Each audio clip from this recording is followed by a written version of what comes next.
Clip number 681۔ اس clip میں آپ قرآن پاک کی سورہ نحل کی آیت نمبر 79 سے 82 تک کی تلاوت، ترجمہ اور تفسیر قرآن صراط الجنان سماعت فرمائیں گے۔ بسم اللہ الرحمن الرحیم۔ ترجمہ: اللہ کے نام سے شروع جو نہایت مہربان رحمت والا ہے۔ الم يروا الى الطير مسخرات في جو السماء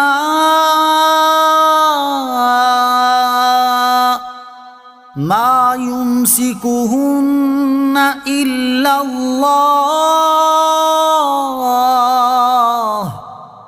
ان في ذلك لآيات لقوم يؤمنون۔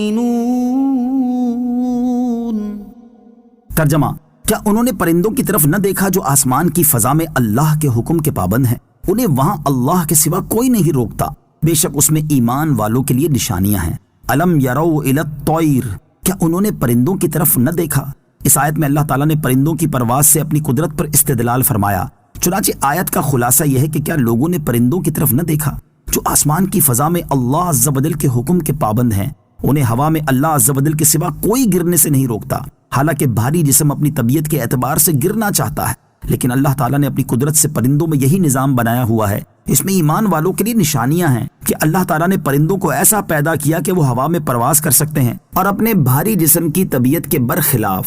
ہوا میں ٹھہرے رہتے ہیں، گرتے نہیں، اور ہوا کو ایسا پیدا کیا کہ اس میں ان کی پرواز ممکن ہے۔ ایماندار اس میں غور کر کے قدرت الہی کا اعتراف کرتے ہیں۔ ہوائی جہاز کی پرواز کے ذریعے اللہ تعالیٰ کی قدرت پر استدلال۔ اس آیت میں پرندوں کی پرواز کے ذریعے اللہ تعالیٰ کی قدرت پر استدلال کیا گیا ہے، اور اگر لوگ چاہیں تو فی زمانہ پرندوں سے کہیں بڑی اور ان سے انتہائی وزنی چیز ہوائی جہاز کے ذریعے بھی اللہ تعالیٰ کی قدرت پر دلیل حاصل کر سکتے ہیں کہ اللہ تعالیٰ نے انسان کو ایسی عقل، سمجھ اور قدرت دی کہ اس نے ایسی چیز بنا لی جو ٹنوں کے حساب سے وزنی ہے اور بڑی اتنی ہے کہ سینکڑوں انسانوں کو اپنے اندر سمو لیتی ہے، اور پھر اپنے وزن سینکڑوں انسانوں اور ان کے ساز و سامان کے وزن کے ساتھ گھنٹوں ہوا میں پرواز بھی کر لیتی ہے۔ اور اس کا یہ پرواز کرنا بظاہر اگرچہ مشینی آلات کی وجہ سے ہے، لیکن در حقیقت یہ اللہ تعالیٰ کی قدرت اور اسی کے اثر سے ہوا میں محو پرواز ہے، کیونکہ ہوا کو پرواز کے قابل اللہ تعالیٰ نے بنایا ہے، کسی انسان نے نہیں بنایا۔ یوں ہی ہوائی جہاز بھی انسان نے اللہ تعالیٰ کی دی ہوئی عقل، سمجھ اور قدرت سے بنایا ہے، اس خود کوئی کہاں اس قابل تھا کہ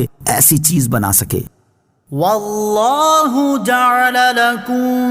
من بیوتکم سکنا وجعل لکم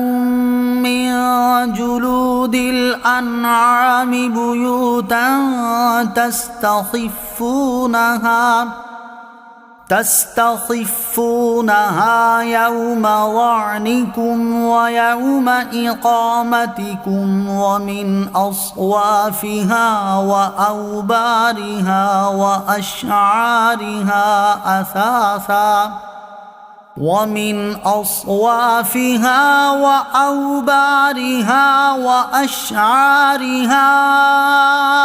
أثاثا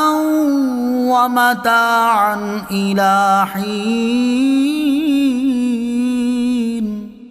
ترجمہ: اور اللہ نے تمہارے گھروں کو تمہاری رہائش بنایا، اور اس نے تمہارے لیے جانوروں کی کھالوں سے کچھ گھر بنائے جنہیں تم اپنے سفر کے دن اور اپنے قیام کے دن بڑا ہلکا پھلکا پاتے ہو، اور بھیڑوں کی اون اور اونٹوں کی پشم اور بکریوں کے بالوں سے گھریلو سامان اور ایک مدت تک فائدہ اٹھانے کے اسباب بنائے۔ واللہ جعل لکم من بیوتکم سکنا، اور اللہ نے تمہارے گھروں کو تمہاری رہائش بنایا۔ اس آیت میں بھی اللہ تعالیٰ کی وحدانیت کے دلائل اور بندوں پر اللہ تعالیٰ کی نعمتوں کا ذکر کیا گیا ہے۔ آیت کا خلاصہ یہ ہے کہ اللہ تعالیٰ نے تمہاری رہائش کے لیے اینٹوں اور پتھروں سے تمہارے گھروں کو بنایا جن میں تم آرام کرتے ہو، اور اس نے تمہارے لیے جانوروں کی کھالوں سے خیموں کی شکل میں کچھ گھر بنائے جنہیں تم اپنے سفر کے دنوں میں اٹھا کر چلتے وقت اور منزلوں پر قیام کے وقت لگانے کے لیے بڑا ہلکا پھلکا پاتے ہو۔ اور اسی اللہ عز و جل نے تمہارے لیے بھیڑوں کی اون، اونٹوں کی پشم اور بکریوں کے بالوں سے گھریلو سامان مثلاً بچھانے، اوڑھنے کی چیزیں اور ایک مدت تک فائدہ اٹھانے کے اسباب بنائے۔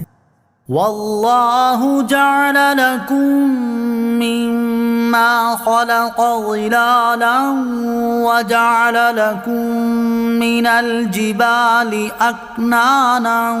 وجعل لکم سرابیل تقیکم الحر وجعل لكم سرابيل تقيكم الحر وسرابيل تقيكم بأسكم كذلك يتم نعمته عليكم لعلكم تسلمون فَإِن تَوَلَّوْا فَإِنَّمَا عَلَيْكَ الْبَلَاغُ الْمُبِينُ۔ ترجمہ، اور اللہ نے تمہیں اپنی بنائی ہوئی چیزوں سے سائے دیے اور تمہارے لیے پہاڑوں میں چھپنے کی جگہ بنائی اور تمہارے لیے کچھ پہننے کے لباس بنائے جو تمہیں گرمی سے بچائیں اور کچھ لباس بنائے جو لڑائی کے وقت تمہاری حفاظت کرتے ہیں۔ اللہ اسی طرح تم پر اپنی نعمت پوری کرتا ہے تاکہ تم اسلام لے آؤ۔ پھر اگر وہ منہ پھیریں تو اے حبیب تم پر صرف صاف صاف تبلیغ کر دینا لازم ہے۔ واللہ جعل لکم مما خلق ظلالا،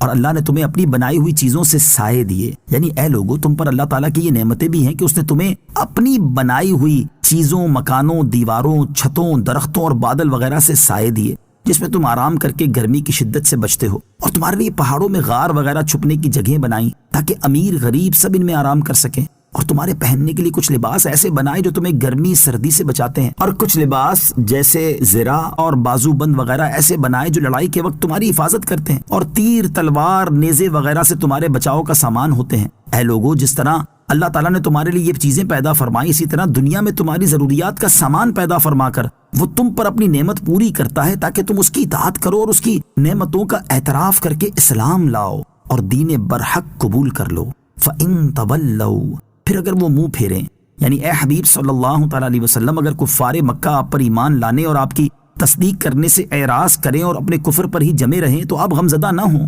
آپ پر صرف صاف صاف تبلیغ کر دینا لازم ہے، اور جب آپ نے ان تک اللہ تعالیٰ کا پیغام پہنچا دیا تو آپ کا کام پورا ہو چکا، اور اب نہ ماننے کا وبال ان کی گردن پر ہے۔